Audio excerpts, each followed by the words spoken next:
A few months ago, in response to Rohingya insurgent attacks in Myanmar, mobs backed by security forces began setting entire Rohingya villages ablaze. In September, Jafar, a 25-year-old farmer, woke to gunfire and screams. Outside, flames were rising in the distance. Whole families had begun fleeing. "How can we just leave everything behind?" his wife Tayyiba Khatun asked, in tears. "We have no choice," Jafar whispered. "Our belongings are not going to save our lives." They and their 3 children, including newborn twins, joined an endless stream of families leaving the village. They hiked for 2 days until they finally reached the coast. Thousands of refugees were already camped on the beach. A boatman counted off about 80 people, including as many as 50 children, and let them on board. The boat pulled away to cross the Naf River to Bangladesh. 1 hour passed. Then 2. Over the next few hours, the weather grew steadily worse.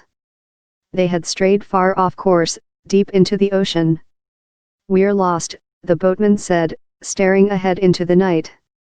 The refugees began praying. Jafar could hear his wife weeping. After a few hours, someone spotted the twinkling lights of a large ship in the distance. They waved scarves above their heads and shouted. 30 minutes later, the lights had faded away. At dawn, a new feeling of dread set in. All they could see was water. Jafar's wife turned angrily to her husband, fighting back tears again. "How could you do this to us?" "Why," she said. Soon, the boatman announced that the boat was dangerously overloaded. They hurled the small bags and bottles the refugees held overboard.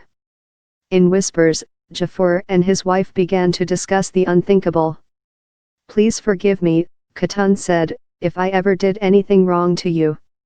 As the boat rocked endlessly back and forth, they drifted in and out of sleep. And then they were startled to hear one of the boatmen yelling. "It's there! It's there!" Jafar thought he was dreaming. But when he lifted his cramped body up, he saw the top of a green hill peeking out of white clouds on a coast.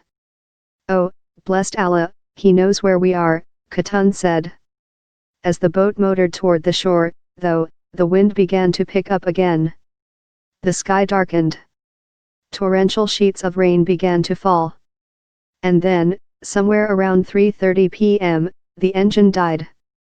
He could barely see, but he spotted his wife, and his son. He heard Mohammed crying out. Then the second wave crashed down. He lost sight of them. For half an hour, Jafar struggled to swim on his back in the current. But the waves and the weight of the twins kept pushing him down. He didn't know if they were dead. He was exhausted. When he realized he would drown if he held on to them any longer, he untied the longi, and let go. "Where am I?" Jafar asked a stranger weakly. "Brother," the man said.